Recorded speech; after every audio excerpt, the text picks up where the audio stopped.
Aloha! Welcome to Lifestyles with Tia, the show where we can get real. Release your secrets and true stories while we celebrate the beauty of multiplicity. It's authentic and real. I love her style and her station. It's the #1 station for your stories about life, relationships, and faith. You're listening to your #1 station, Lifestyles with Tia. She is simply beautiful. Bless her, bless her, bless her. Your story matters, and we're about to have an open talk, engage, and educate. Now let's get to real talk.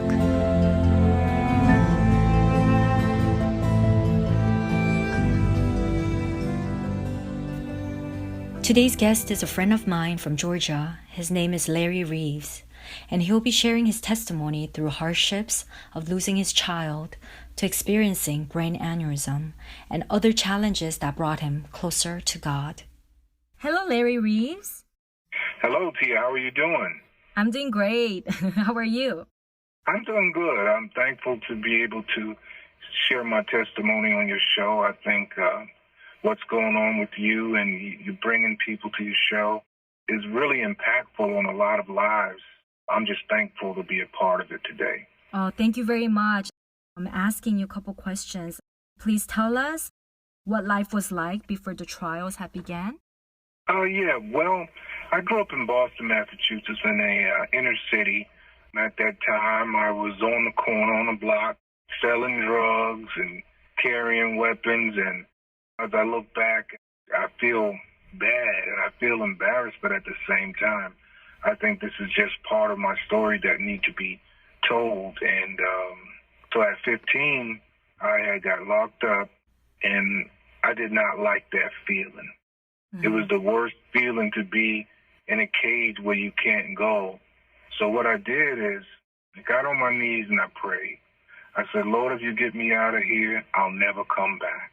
Mm-hmm. And through that process, I was able to overcome that, and I've never been back. But also, my mother always taught me about Christ. She had 5 kids. That was her energy, her reserve, her defense, studying the Bible and trusting God. So she always instilled that in her children. She passed away 10 years ago. It was very tough. Mm-hmm. But I remember all the great things she taught me and her consistency with trusting God beyond your circumstances. I was about 18 years old, and I was about to have a baby, my daughter. So I had dropped out in the 7th grade earlier. But when my daughter was being born, I said, okay, let me at least go to college, get a GED. So I got that. Then when my daughter was born, Nefertiti, the age of Burton Reeves. And I also had 2 other sons, Larry Reeves Jr. and my son Stephen. I named him after his uncle Stephen. Mm-hmm. So now, during this process, I went through some other challenges, and I prayed to God. One thing about me, my mother taught me how to pray.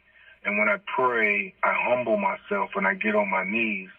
And then I just speak to the Lord, tell him what I'm feeling, tell him that I need help. And it's really amazing how he works. So as I was praying, God spoke to my heart. He said, go to Atlanta with your father. Now, previously, before this word from God, my father tried to get me to move to Atlanta with him, but I was hard-headed, and I was like, I didn't know nobody in Atlanta. I got my friends up here. But as soon as I prayed and God spoke to my heart, he said, go to Atlanta with your father. I said, okay. And he also told me, as long as my children are included with what I'm doing, anything is possible. And I always kept those words in my mind and in my spirit, because those words really played a significant point in my life, hearing from God. So 1997, I moved my children and their mother down to Georgia with me. And where were you guys at before this happened? We were in Boston, Massachusetts. Okay. In 97, we moved to Atlanta. And I just wanted to give my children a better opportunity than I had in the inner city. It was just a really tough, crazy environment, so much violence, and just things I didn't want my children to have to deal with. So we moved them down to Lithonia, Georgia, and they had a house and little bikes, and they could play on the streets or in the driveway. It was a blessing. And at that time, I was working in a studio. I had a studio where I was recording people to earn a living. Were you doing music? Yes. I was creating music, recording others who had their own music and just wanted to put some vocals on it, but mainly just either producing or recording, engineering people's music. Yeah. What were you using? That was way back. Was it like Pro Tools or DP? Well, Pro Tools, the one that we switched over to, that came in about 2000, 2001. And at first, I was kind of intimidated by the new technology because I was used to using the analog recording tapes, a 2-inch. I had a 24-track with the big mixing console. And the technology was changing. Yeah, and as it was really changing, fast. opportunities to make money in the studio changed because everybody was buying their own Pro Tools setup with a computer and recording themselves. Sure. After a while, I realized, hey, Pro Tools was pretty cool. Yeah. And, I've been using that for a while. I'm just thankful that through the ups and downs, the good and bad, God has always been with me, and I attribute a lot of that to my mother's prayers for me when I was on the corner, I was a fool, and she always prayed for her children, and that taught me no matter what I'm going through, as long as I pray and put it in God's hands, things will change. We would like to hear about the most toughest time. I know you had mentioned to me previously that when the darkness started creeping in, it was like nobody to turn to, not even your family members. Now, what was that darkness? How would you like to tell us in words what that was like during those times? Okay, now when I brought my family down, we lived in Lithonia for 11 years, and eventually we moved down to Florida. My father told me to come on down to Florida, and the family got separated. Everybody went their own way, and I was alone. And I was alone in a house just by myself, and it was pretty tough. I had some tough challenges, and when I reached out, people didn't respond, or they thought I wasn't worth helping, and they just had a negative perception about me. And, you know, there was times where my electricity or my water was cut off, and I just didn't know what to do. It was just like I totally failed, and that's how I felt. And I would continue to pray, you know, even through the turmoil and the harassment from different spirits. And, you know, a lot of people say, oh, spirits are not real. Yes, they are. And what they do is they try to attack when you're in a vulnerable state of depression or mourning. Yes. And I had to grab that Bible and just use God's word as a weapon, and He protected. It was pretty creepy and scary. Yeah. And, you know, the first time something happened to me, I ran out of the house at 12 a.m., jumped in my van. Man, everybody was laughing at me, but I know what I experienced. So those are the things that was going on. Eventually, I had to move out of the house I was in. And I was staying with a friend, and Florida's like 100 degrees, and I didn't have nowhere to go but her house. And where was your family during this time? They moved to Connecticut. And why did that happen? Was it because you were not making a living for them? Were things turning? Well, I guess their mother wanted to leave. She didn't like Florida. And we were at the end of our relationship because it was kind of, you know, not always the best. We had good times, ugly times, bad times. One day, while I was at this lady's house I was staying with, had lost a lot of weight, and I was doing push-ups. Mm-hmm. And I was straining to do the last one, and all of a sudden, felt like something hit me in the head with a bat. I mean, the pain, you can't even describe the level of pain that I felt in my head. And as I'm standing up, waving back and forth, or unstable, I immediately prayed. I said, Father God, I don't know what this is. I never felt this type of pain. I ask you to cover me in your son, Jesus Christ's name. So when I had that experience, I went into my friend's room, and I said, you might have to call an ambulance for me. She was like, Larry, what's wrong? What's wrong? All I could do was just lay on the ground, and I just hummed for about 15 minutes until I stabilized. And then I got up and I walked on the back porch, and I sat in the sun for about 15 minutes. Then after that, I went back in the house, and I was going to go to sleep. But then I said, you know what? Let me call the ambulance just to be on the safe side. Ambulance and fire department came to get me, and, my head stopped hurting, and, I'm just, joking around. And the last thing I remember from that point was going through the doors in the emergency room.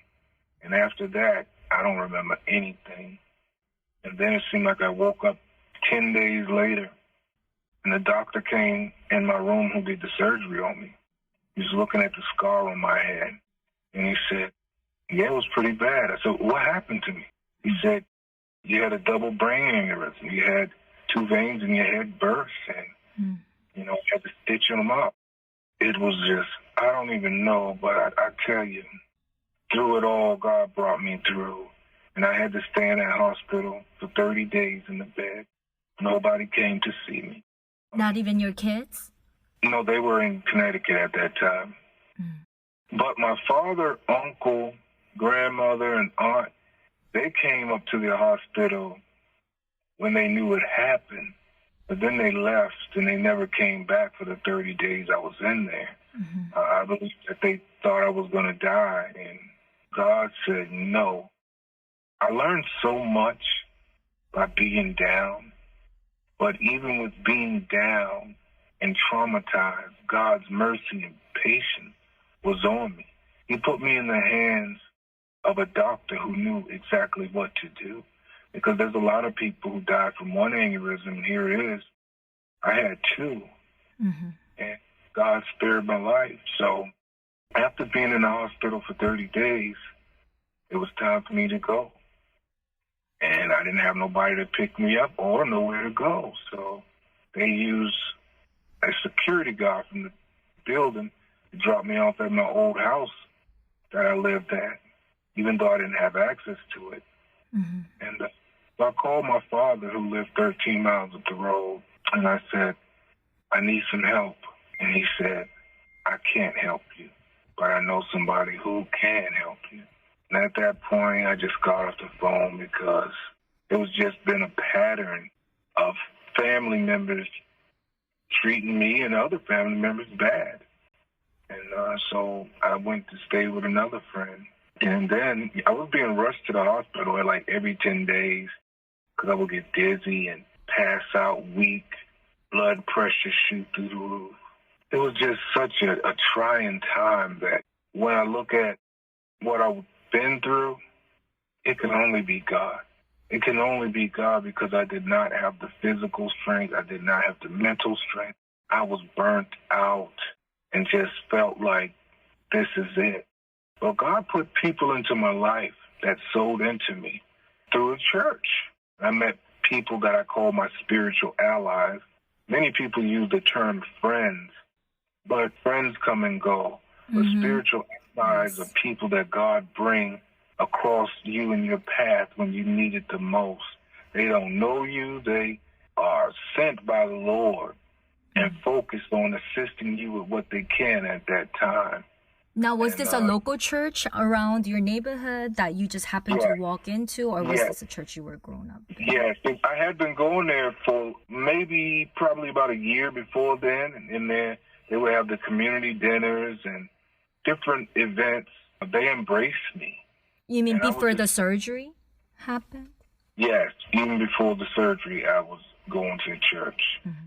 I'm just thankful for those people, and when I felt like I had nobody, people would just pop up and help me and be concerned. And my daughter, like me and my daughter had a bond that if she was going through something, I would call her. If I was going through something, she would call me. It really meant a lot because she helped what she could at that time. So after the aneurysm, I had 2 seizures. One time it shouldn't have been on a ladder. It was a little short ladder. I was trying to hang something up for my cousin to show him how to do it. Then on the ladder, my brain short-circuited and I fell. I didn't even know what it was. I woke up and I heard the ambulance and I said, "What's going on? Why y'all here?" I was in a daze. They said, "You had a seizure." And I said, "Seizure?" So they took me to the hospital. And I was in there for a while, not too long, maybe 5 days. Then I had another seizure. I was at my cousin's house and I was watching TV. Then next thing I know, I woke up in the hospital. My cousin, he had to deal with seeing me have seizures twice. He was a tremendous blessing because when other people in the family didn't want to help me who had the resources, my cousin said, "I'm not going to treat Larry like that." When I needed help, Larry was there for me. And his name is D. Anthony. He's a good man, and I'm just so thankful that God will bring people into your life that will see who you are beyond your circumstances. So after all those different trials and situations that were just beating me up, one day I got on my knees. Again, always getting on my knees. Through humility and respect to the Lord, because people always say, stand up like a man. No, I bow down to the Lord and speak to him because he is worthy of respect at all times. So as I was praying, I was crying. I'm not afraid to admit that I was crying. I was crying out to the Lord and said, "Lord, I can't do it. I need your help. Tell me what to do. I can't do it." And I heard his voice say, "Go to Atlanta and preach." Now, God's always telling me to go to Atlanta. And my first thoughts, because I didn't want to be a preacher, so my first thought was, a preacher? Here it is, I'm on my knees with tears coming out my eyes. I said, a preacher? I'm like, I said that in my head. I don't want to be no preacher. And then my second thought was, man, I don't want to be bothered with no phony church folks. And then the third thought was, well, you being God, I don't have a car, I don't have no money, no place to stay, so I'm sure you're going to provide that. But no, it don't work that way. Just like God told Jonah to go to Nineveh, and he tried to run from his calling, that's what happened to me. I was afraid. I was totally afraid to go into a place where I didn't even know where I was going to stay. I don't mean to cut you short, but because we are running out of time, could we move into how was it like? Biggest tragedy. I know, of course, everything's a tragedy when you're going through health issues. Okay. Yeah, well, that happened in 2016 when my daughter got into a car accident in Boston. I was in Florida at the time. And I had spoke to her that day, her and my grandson. And we were laughing, joking. And by about 7 o'clock, I texted her. And she didn't respond because she normally responds pretty quick. So around 9 o'clock, my sister called me, and she said, Neff's been in an accident. We're going to see what's going on. So now the next day, they called me and said the doctor said she was brain dead. And I just broke down. She was only 22. My grandson's leg was broke in the car, but he survived. Oh, and so this was a car accident she was in? Yeah, car accident. Somebody T-boned her. She was driving with her baby in the car? Yes.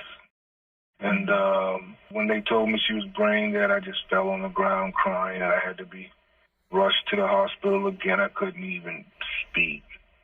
So I stayed in the hospital overnight for my blood pressure to come down low enough. When I saw it low enough, I told the doctors I got to go to Boston. And they said, well, Larry, you're going to have to sign yourself out because you don't need to get on that plane. But for my daughter, I was getting on that plane. And then we went up to the hospital. Well, the family went up to the hospital, and she couldn't talk, no brain activity. And just to see her, and then after some time, her heart stopped, and that was the toughest experience of my life. And only by the grace of God that I was able to get through that. And yet every day I still hurt for my daughter. I hurt for my grandson not having his mother. But me and my grandson, we have a great relationship. We talk all the time on FaceTime, and I support him. He's a great gift from the Lord. And, you know, no matter what I go through, I still love and respect the Lord because he deserves respect at all times. Why my daughter had to go, I can't say. But I still respect God, and I will never take a position against him, even though, like I said, I hurt for my daughter every day. As a matter of fact, I'm going to tell you this dream I had. Friday, I was going through so much thinking about my daughter in a cemetery, and it was just like about to have, felt like a nervous breakdown. Yeah, I was just sitting there. Then you, Tia, you called at the right time. I just felt like calling you and checking up on you. It was right on time. It was right on time, and I'm so thankful you called me. So we spoke for about 45 minutes. Then I felt better when I got off the phone with you. So that same night, I had a dream about my daughter. I was laying in the bed, and then she came by, walked by the foot of the bed, and I saw her brown skin and eyes. I said, Neff, how are you doing? How are you feeling? What's going on? She said, I'm resting. And I said, resting? What do you mean resting? And then she just smiled at me and said, I'm resting. Yeah. And then she was gone. That was a blessing for me to get that information, to let me know, because even in death, my daughter still loves and cares about me and concerned about my well-being. So that really helped me tremendously. And just another thing I want to highlight, too, me and my father didn't speak for a while, but in 2018, I was able to drive down to Florida and visit him because he had some health problems, and God was giving me dreams and signs to let me know I need to forgive my father because I love my father through the good, the bad, and the ugly. And then there was times when I wasn't the best son, so we were able to get past that and start a new leaf, and I'm just thankful that now we look at each other from a different perspective. He's my father, I'm his son. I'm just thankful for the Lord to get me through all those things to this day. And I'm studying in the ministry, and I'm going to keep moving forward, trusting the Lord, sharing my testimony, and letting people know no matter what you go through, God will take care of you. Thank you so much for sharing this with us. If there's one thing you would like to tell the listeners, what would that be? I think we have to understand that humility might not feel good, but it's important. And even trauma, some people might say it's not good, but I've learned so much from the hardships, from the trauma, from being beat down, being neglected, being abandoned, being sick and kicked out. I went through so much, and then I was just rolling with the punches back then. But now I look back to where I am now with a roof over my head. I have a vehicle. I have doctors. It's just really amazing how God changed everything in my life when I finally came to Atlanta. And, you know, when I got to Boston, I just packed my bag lightly and said, I'm going to Atlanta without nothing. And for a little while, I was in a homeless shelter for 3 months. I had to sleep outside under the bridge one night. It was tough, but God brought me through. So when I look back, trust God. If you know God, trust him. If you don't know him, pray. Jesus is real. Don't let people tell you that Jesus is not real, because I know who I prayed to. Because my earthly father and earthly brothers and sisters didn't care. But the Heavenly Father, through the name of Jesus, gave me access to spiritual allies and favor that I could never done on my own. We really appreciate that. No problem. It's my pleasure to you. Thank you so much. This was Reverend Larry Reeves. Also, you have a webpage that you're writing your journeys on, right? Yes, the website address is www.inspirations, that's with an S, B-Y by Larry, Larry.com. Once again, inspirationsbylarry.com. Okay, you take care, Tia. Like what you hear so far? Make sure you never miss a show by joining my channel. This show is made possible by listeners like you. Thank you for your support. Don't forget to visit tspage.com, rate, and subscribe. Until next time, mahalo.